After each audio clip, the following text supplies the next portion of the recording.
Meus amigos, três conceitos na psicologia junguiana são muito importantes e estão conexos. O conceito de arquétipo, o conceito de inconsciente e o conceito de instinto.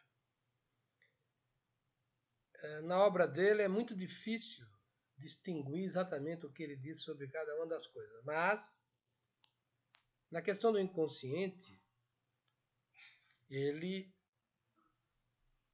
foi mais extenso e foi mais categórico. O Jung foi muito além de Freud nesse ponto. Não na descoberta, não creio que ele tenha feito descobertas, mas na hipertrofia do papel do inconsciente na sua psicologia. Em resumo, o inconsciente para ele era um elemento ativo, não só na ação e na vida pessoal de cada um, como também na história. Há uma teoria política associada ao inconsciente coletivo que ele definiu.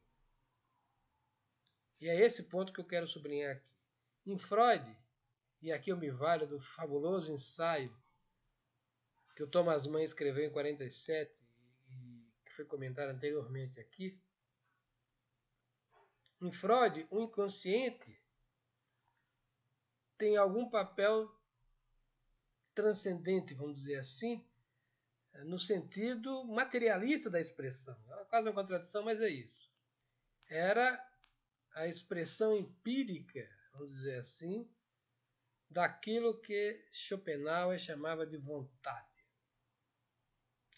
Essa força incognoscível que desde os gregos tem dominado a mente de muita gente. É a antípoda da ideia judaico-cristã do Deus pessoal, do Deus criador, para ser mais exato. Então Freud tentou demonstrar empiricamente aquilo que Schopenhauer tentou filosofar na sua obra. Já Jung, a partir de Freud, foi muito além. E por que o Jung fez isso? É preciso lembrar que o Jung tinha todos os sintomas de um esquizofrênico. Sua vida inteira ele foi, digamos assim, um homem que apresentou essa patologia, ora mais evidente, ora menos evidente. As descrições que ele fez no livro vermelho são definitivas. E o Jung o que tomou? Ele tomou um homem doente, que era ele mesmo, como sendo um exemplar genérico do homem. Essa é a primeira confusão que ele fez. A segunda confusão que ele fez foi achar que essas manifestações de loucura tinham a ver com religião e tinham a ver com a psicologia coletiva. Então, todo mundo sabe que o Jung gostava de falar do inconsciente pessoal, do inconsciente coletivo. E num certo momento ele chegou a falar de inconsciente racial. Uma comunidade mais ou menos homogênea, como a germânica, poderia ter um inconsciente racial bem definido, ou uma tribo africana, ou uma tribo de índios do Novo Mundo, não importa. Mas o que vemos aí é uma grande confusão. E como é que o Jung deu suporte a essa ideia? E para ele era muito óbvio, especialmente na dimensão política. É que o nazismo e toda a maneira de ver racista que emergiu no século XX pareceu a ele um emergir de forças primitivas, que ora ele chamava de Wotan, ora ele chamava de Dionisos, como preferia Nietzsche. Teve razão? Não, ele se enganou. O que a gente vê, por exemplo, como é que nós podemos compreender o nazismo? Eu já falei extensamente aqui, né, sobretudo quando comentei o Thomas Mann e o próprio Jung, que o nazismo foi um fenômeno que tem sua raiz principal no Renascimento e depois, mais recentemente, no movimento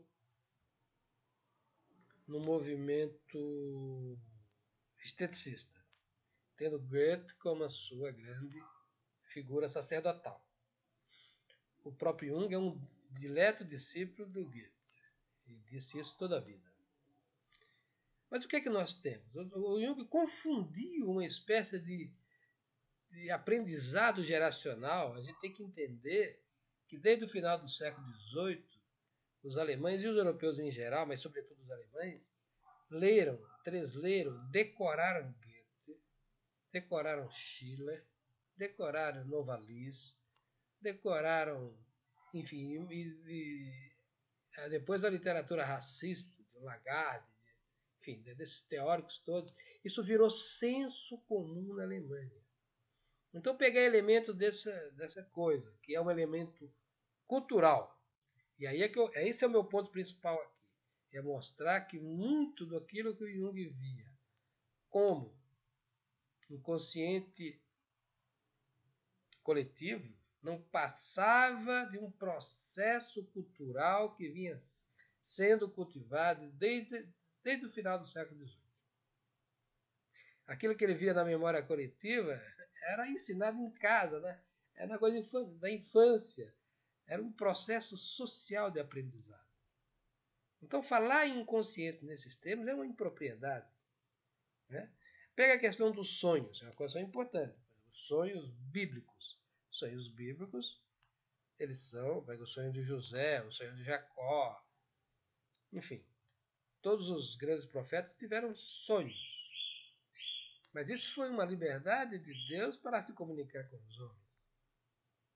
Isso não transforma os sonhos em uma linguagem de comunicação com Deus. Ao contrário, Deus simplesmente se valeu do sonho para passar a sua mensagem.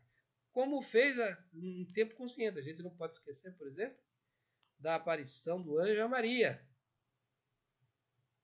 Ave Maria, cheia de graça. Quem não lembra dessa lindíssima passagem que virou a mais bela oração que poderíamos fazer a Nossa Senhora? Mas, quer dizer, para Deus nada é impossível, para Deus tudo é instrumental, quando Ele quer. Consciente ou inconsciente, Ele pode falar com os homens. O que não pode fazer é o inverso, o homem querer falar com Deus querendo sonhar. Daí toda essa hipertrofia que a psicanálise, sobretudo a psicologia junguiana, deu aos sonhos. Então o que eu penso é que aquela homogeneização de visão de mundo que o Jung percebeu, sobretudo no meio teutônico, não passa de um processo no qual gerações sucessivas se aculturaram numa maneira de ver. Então, quando ele escreveu o ensaio Wotan, ele achou que aquele tipo de comportamento de Hitler brotava do inconsciente. E isso é um grande e grave erro. E por que é um grande e grave erro? Porque, na verdade, o sujeito da história é a consciência, é o próprio homem em si. E esse livre-arbítrio do homem é que lhe dá a estatura moral. Dizer que o homem não é responsável, o Jung tem uma frase que ele gostava de dizer que nós não somos senhores da nossa própria casa, referindo-se à psicologia ou à psique do homem, e que é falso.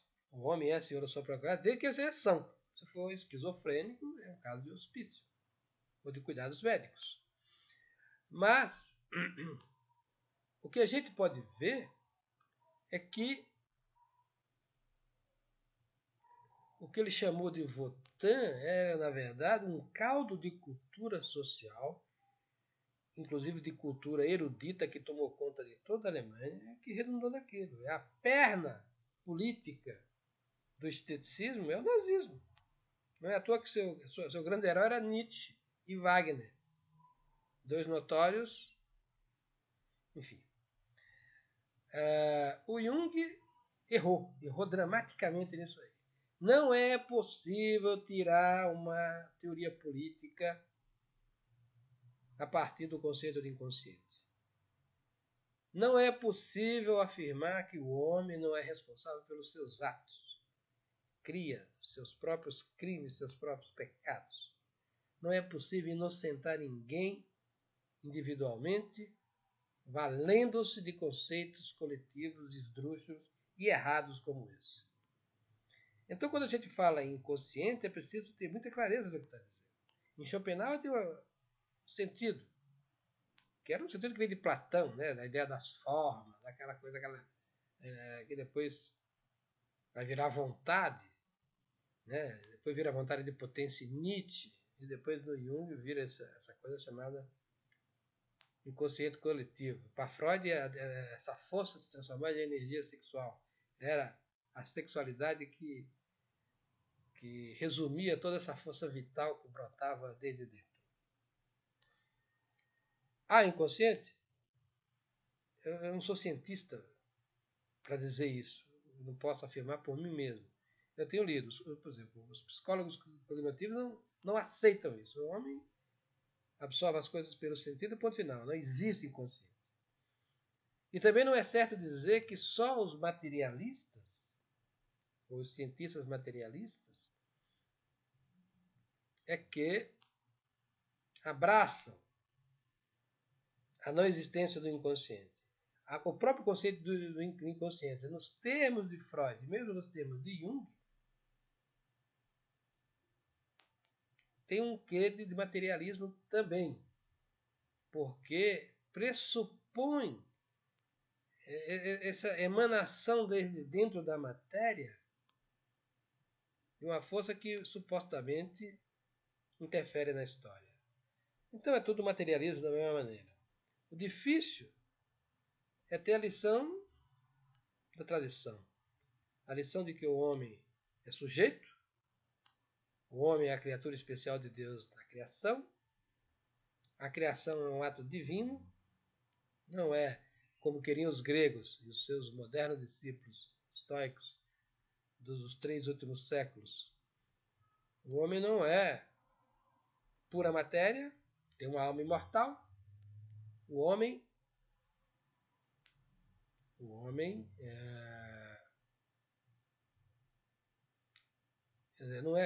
não é resultado de um arranjo aleatório da matéria, é um repúdio ao chamado eterno retorno do mesmo, né? E o homem também não é produto da evolução. O que é a evolução do Darwin? Basicamente a mesma coisa que se dizia na antiguidade, com a diferença. Ele dá um sentido para o arranjo aleatório da matéria, no sentido de que a luta pela sobrevivência é que faz prevalecer a sobrevivência das espécies, recusando a ideia de criação. Vejam, meus amigos, que nós estamos diante de uma grande questão científica e uma grande questão filosófica. E o que eu estou dizendo aqui é que o Jung errou. E errou dramaticamente. Tirar uma teoria política a partir do conceito do inconsciente é gravíssimo erro, porque inocenta quem é culpado. Porque tira a responsabilidade moral daqueles que são, de fato, o sujeito da história. Então a gente tem, quando lê esses autores, que olhar com lupa. E sobretudo no Jung, nós temos que desconfiar do seu conceito de inconsciente, porque o Jung estava fascinado pelas imagens que ele próprio tinha da sua mente esquizofrênica.